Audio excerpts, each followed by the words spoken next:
Assalamualaikum warahmatullahi wabarakatuh.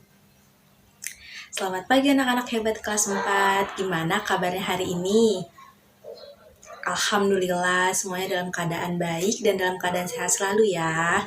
Nah, sebelum kita memulai pembelajaran pada hari ini, alangkah lebih baiknya jika kita awali dengan berdoa. Berdoa menurut kepercayaan dan agama masing-masing dimulai.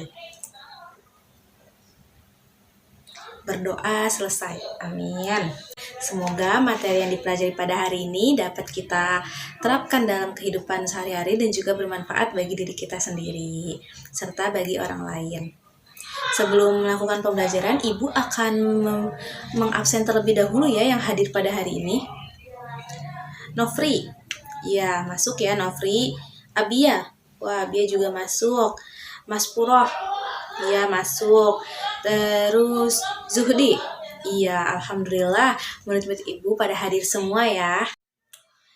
Nah anak-anak, pada pembelajaran sebelumnya kalian sudah mempelajari tentang teks non-fiksi yaitu cerita si Pitung, dan kalian juga sudah menonton film nih tentang cerita si Pitung. Nah ada yang tahu nggak nih cerita si Pitung itu mengenai apa? Iya betul, cerita si Pitung itu mengenai tentang jagoan dari Betawi. Oke, hebat. Tadi Ibu sudah berbicara tuh, cerita si Pitung itu termasuk ke dalam cerita apa ya? Ada yang tahu? Yang tahu coba angkat tangan. Barusan lo Ibu ulangin.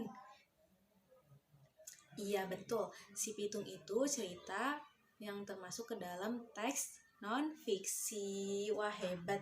Nah hari ini kita masih mempelajari terkait cerita non-fiksi, tetapi pada cerita apa ya? Nah sekarang coba kalian buka buku tematiknya. Hari ini kita akan mempelajari tema 8 yaitu keunikan tempat tinggalku. Subtema kedua yaitu keunikan daerah tempat tinggalku. Pada pembelajaran yang ke-1 ya. Coba kalian sudah buka bukunya? Oke, kalau sudah dibuka, tujuan pembelajaran pada hari ini yaitu yang pertama itu siswa harus mampu menyebutkan tokoh-tokoh yang terdapat pada cerita non-fiksi Roro Jonggrang. Lalu yang kedua, siswa dapat menceritakan kembali teks non-fiksi yang sudah dibaca. Terus yang ketiga, siswa dapat mengidentifikasikan contoh-contoh dari cerita non-fiksi. Nah, sebelumnya kita sudah mempelajari cerita non-fiksinya yaitu tentang cerita si Pitung. Nah, sekarang pada pembelajaran kali ini kita akan masih mempelajari teks non-fiksi tetapi pada cerita Roro Jonggrang. Nah, sekarang coba kalian buka buku tematiknya halaman 60. Udah dibuka semuanya. Nah, di halaman buku 60 itu terdapat keunikan tentang daerah Yogyakarta. Nah, di dalam buku tersebut ada apa aja tuh keunikan dari daerah Yogyakarta? Iya, ada Candi Prambanan, terus ada Tugu Yogyakarta yang menjadi maskotnya Yogyakarta. Terus juga ada upacara adat Grebek, dan yang terakhir ada transportasi andong. Nah, transportasi andong itu kalau di Jakarta itu mirip seperti delman karena dikendarainya oleh kuda. Nah, anak-anakku pada hebat-hebat nih. Hari ini kita akan mempelajari cerita tentang non-fiksi, yaitu non-fiksinya Roro Jonggrang. Sebelumnya, Ibu ingin bertanya nih kepada anak-anak sekalian, ada yang tahu nggak nih cerita non-fiksi itu apa? Cerita dongeng. Dongeng itu termasuk ke dalam cerita fiksi, cerita non-fiksi gitu. Terus ada yang tahu lagi cerita non-fiksi itu apa? Iya, kalau nggak ada, Ibu akan jelaskan ya cerita non-fiksi itu apa. Nah, cerita non-fiksi yaitu merupakan cerita yang dibuat berdasarkan karangan atau khayalan dari seseorang, dan cerita non-fiksi itu bukan cerita kenyataan, tapi hanya berupa khayalan dari seseorang. Nah, agar kalian lebih paham nih apa yang dimaksud cerita non-fiksi dan bagaimana bentuk cerita non-fiksi serta apa aja nih jenis-jenis cerita non-fiksi.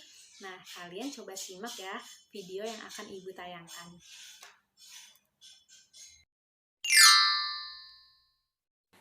Assalamualaikum, halo semua. Hari ini kita akan belajar tentang cerita fiksi dan non-fiksi. Yuk kita simak penjelasannya. Kalian pasti sudah pernah mendengarnya kan? Apa itu cerita fiksi dan non-fiksi? Sebelum itu, mari kita bahas mengenai apa itu cerita. Cerita adalah susunan dari beberapa kalimat yang mengisahkan atau menjelaskan sesuatu. Kamu pasti pernah kan bercerita bersama teman atau keluargamu, misalnya tentang pengalamanmu saat liburan. Nah, cerita ada dua macam, yaitu cerita fiksi dan cerita non-fiksi.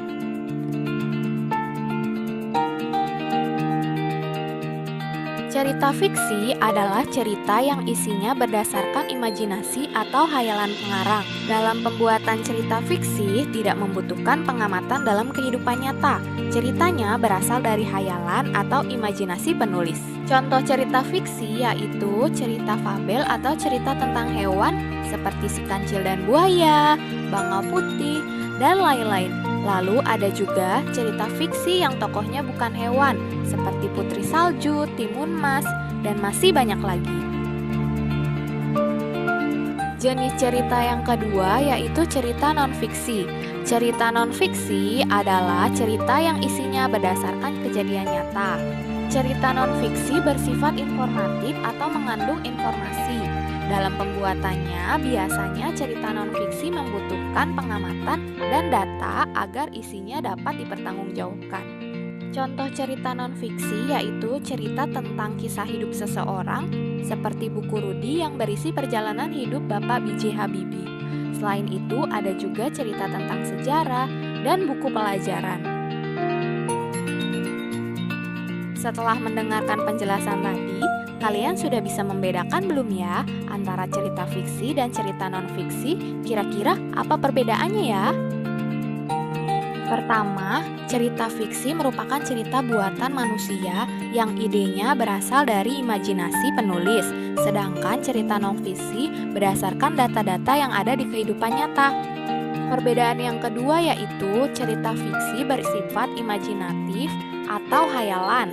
Kalau cerita non-fiksi bersifat informatif atau mengandung informasi yang sebenar-benarnya. Perbedaan dari segi bahasa, cerita fiksi menggunakan bahasa kiasan, sedangkan cerita non-fiksi menggunakan bahasa lugas atau bahasa yang sebenarnya.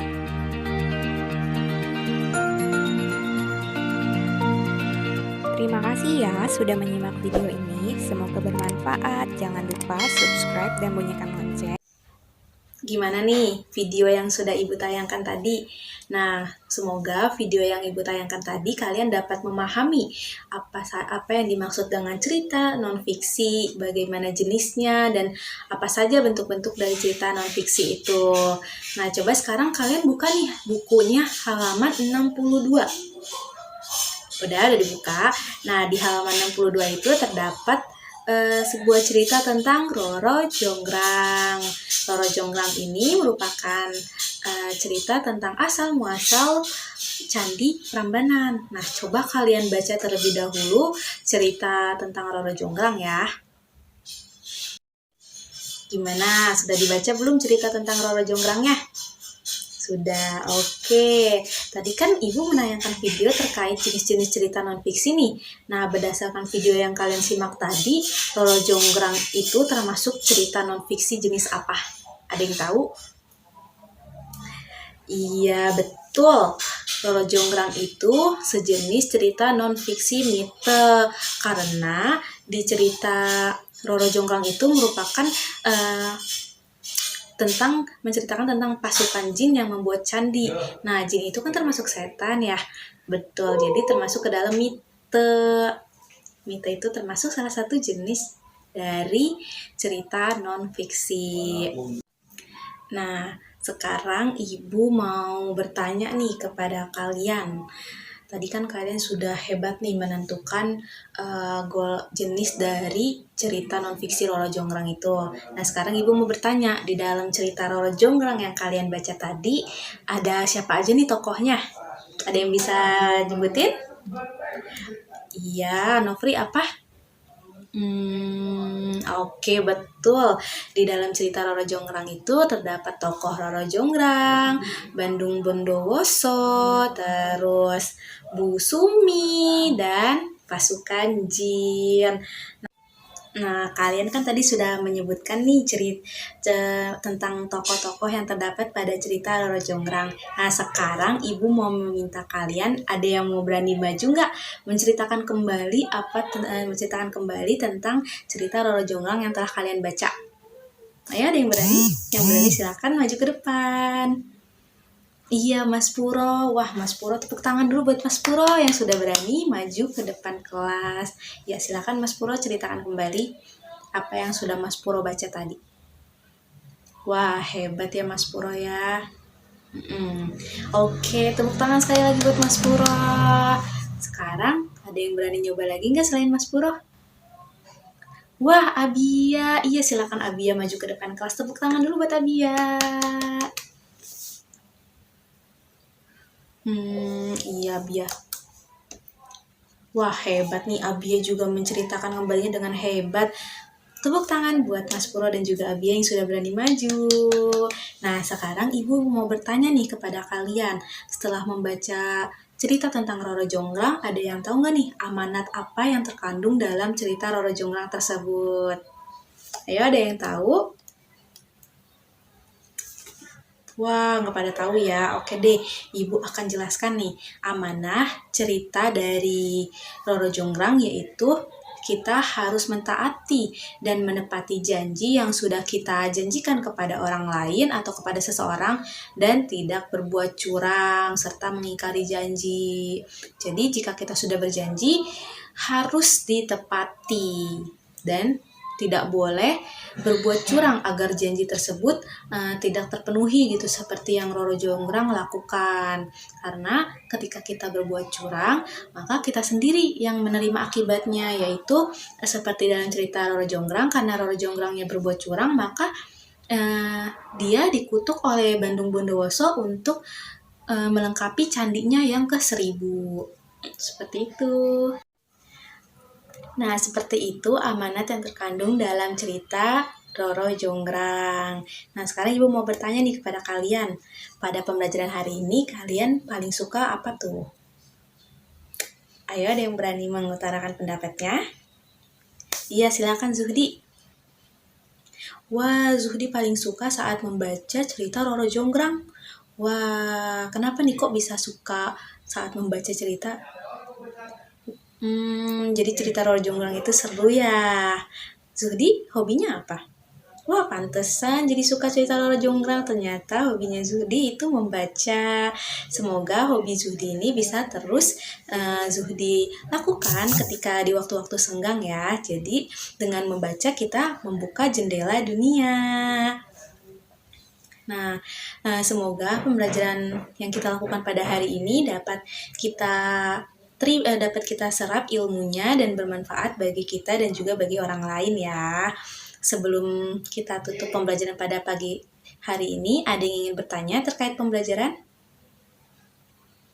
Wah, oke deh kalau nggak ada, marilah kita tutup pembelajaran pada pagi hari ini dengan membaca doa sebelum pulang menurut kepercayaan dan agama masing-masing. Berdoa dimulai. Amin. Berdoa selesai. Nah, sampai bertemu kembali. Hati-hati di jalan.